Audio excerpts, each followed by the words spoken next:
दिन हुआ,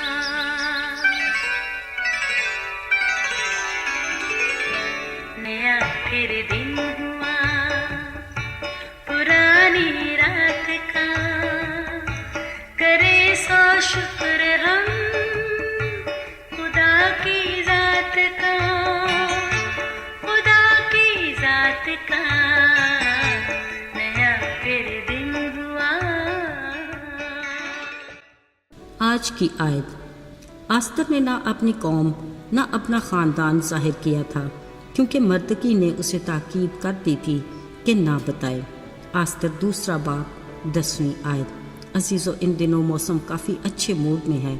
ना सूरज की किरणों में तपिश है, ना हवा में वही खुनकी। कुदरत खुदा की। मौसम खुशगवार हो तो हर जानदार पर खुशगवार असर पड़ता है। आजकल सुबह सवेरे सूरज के नमूदार होते ही खिड़की में एक मैना आकर खूब चहचहाती है। फिर कुछ ही देर के बाद चंद कबूतर आकर अपनी मखसूस आवाज़ में गुटर गूं करते हैं। परिंदों का यूं चहचहाना यकीनन हम इंसानों को कुछ सोचने पर ज़रूर मजबूर करता है कि परिंदे ज़रूर ही अपने रब की शुक्रगुजारी कर रहे हैं। तो चलिए जल्दी कीजिए, हमें भी अपने खुदावंद की शुक्रगुजारी में देर नहीं लगानी चाहिए। ऐ खुदावंद, आज रोशन दिन के लिए और ज़िंदगी के बरकरार सांसों के लिए हम तेरे शुक्रगुजार हैं। रोज़मर्रा के मामूल के कामों में मददगार होना और सलामती अता करना। आमीन। अजीज़ों, गुज़श्ता रोज़ हम फ़ारस बादशाह अक्सवेरस और उसकी वश्ती मलका के बारे में बात कर रहे थे। अक्सवेरस बादशाह एक बड़ी सल्तनत का एक अजीम बादशाह था। उसने अपने शाही महल में 7 रोज़ ज़ियाफ़त का एहतमाम किया था ताकि अपनी शान और शौकत की नुमाइश भी करवा सके। सब कुछ अच्छे से चल रहा था, मगर ज़ियाफ़त के आखिरी दिन एक ऐसा नाखुशगवार वाक़या पेश आया कि जश्न के रंग फीके पड़ गए। हुआ ये कि बादशाह की वश्ती मलका ने बादशाह के हुक्म की नाफरमानी की और शाही ताज पहनकर मेहमानों के सामने आने से इनकार कर दिया। इस पर बादशाह नहायत गज़बनाक हुआ और यूं वश्ती मलका अपने शाही रुतबे से बरतरफ कर दी गई। इस पर शाही महल का माहौल सोगवार हो गया, जो फितरी कैफियत थी। फिर कुछ दिनों बाद जब बादशाह का गज़ब ठंडा हुआ, शाही सरगर्मियाँ दोबारा शुरू हुईं, तो मशीरों ने बादशाह को नई मलका के चुनाव का मशवरा दिया।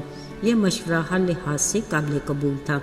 लिहाजा मुल्क भर से जवान खूबसूरत कंवारियाँ कसरत सोसन में पहुँचाई गई, ताकि जो कंवारी बादशाह को पसंद हो वो वश्ती मलका की जगह बादशाह की मलका हो।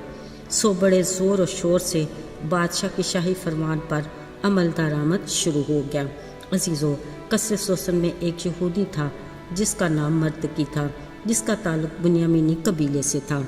यह यरूशलेम के उन असीरों में से था जिसको बाबल का बादशाह नबूकदनेस्सर अपने साथ असीर करके लाया था। जब यहूदी मर्दकी ने बादशाह का फरमान सुना, न जाने उसके मन में क्या समाया। उसने अपने चचा की बेटी हदसा यानी आस्तर को, जो हसीन और खूबसूरत थी, उसको भी कसरे सोसन में पहुंचा दिया। यूँ बहुत सी कंवारियाँ कसरे सोसन में इकट्ठी होकर हेजा नामी शख्स की मुहाफ़ज़त में दे दी गईं। करना खुदा का ये हुआ कि जब इस मुहाफ़िज़ ने आस्तर को देखा, वो उसे बहुत पसंद आई और उसने उस पर मेहरबानी की और उसे शाही महल में तहारत के सामान और खाने के हिस्से के साथ 7 सहेलियाँ जो उसके लायक थीं, उसे हरम सरा की सबसे अच्छी जगह पर रखा। अजीज़ों, मर्दकी ने आस्तर को महल सरा में भेज तो दिया, मगर वो हर रोज़ हरम सरा के सहन में फिरता रहता ताकि दरियाफ्त कर सके कि आस्तर कैसी और किस हाल में है। अजीज़ों, हरम सरा में कंवारियों के बीच पूरे ज़ोर और शोर से तैयारियां हो रही थीं। हर कोई सोचती शायद वही वश्ती मलका की जगह मलका बन जाए। खैर, दिन गुजरते गए। एक एक करके हर कंवारी बादशाह के हजूर में पेश होती रही, मगर अब तक कोई बादशाह की नज़र को मंजूर ना हुई। आखिर वो कौन खुशकिस्मत होगी, किसी को इसका कुछ भी अंदाज़ा नहीं था। अजीज़ों, काफ़ी इंतज़ार के बाद आखिर यहूदी मर्दकी की बेटी आस्तर की बारी आ ही गई। वो अब तक तो मुहाफ़िज़ की निगाह में मंसूर नज़र थी। फिर जब बादशाह के हुजूर में पेश की गई तो बफज़ल खुदा बादशाह ने आस्तर को सब कंवारियों से ज़्यादा प्यार किया और वो उसकी नज़र में सबसे ज़्यादा अजीज़ और पसंदीदा ठहरी। بس بادشاہ نے شاہی تاج اس کے سر پر رکھ دیا اور وشتی کی جگہ اسے ملکہ بنایا۔ اب بادشاہ اپنی نئی ملکہ آستر سے خوش تھا، سو اس نے ملکہ آستر کی ضیافت کی اور اپنی خوشی کے اظہار میں صوبوں میں معافی کا اعلان کیا اور شاہی کرم کے مطابق انعامات بھی بانٹے۔ یوں یہودی شخص مردکی کی بیٹی آستر سرخرو ہوئی اور بادشاہ کی نظر میں مقبول ٹھہری۔ ہاں، ایک بات غور طلب ہے کہ بادشاہ کو اس بات کا علم نہیں تھا کہ اس کی نئی بننے والی ملکہ آستر ایک یہودی کی بیٹی ہے۔ اس کا کیا رد عمل ہوگا کچھ بھی کہا نہیں جا سکتا، مگر سوچ میں یہ ضرور آتا ہے کہ کیا خدا کا اس میں پنہاں کوئی پلان ہے یا نہیں۔ خیر، خدا آگے کی وہی جانے، ہم بھی دیکھیں گے کہ پھر کیا ہوتا ہے۔ آئیے دعا کریں۔ اے قادر مطلق آسمانی باپ، تیری حکمت ہماری محدود سوچ اور ناقص عقل سے پرے ہے۔ تو ناممکنات کا خدا ہے، تیری سوچ ہماری سوچ نہیں، نہ تیرے ارادے ہمارے ارادوں جیسے۔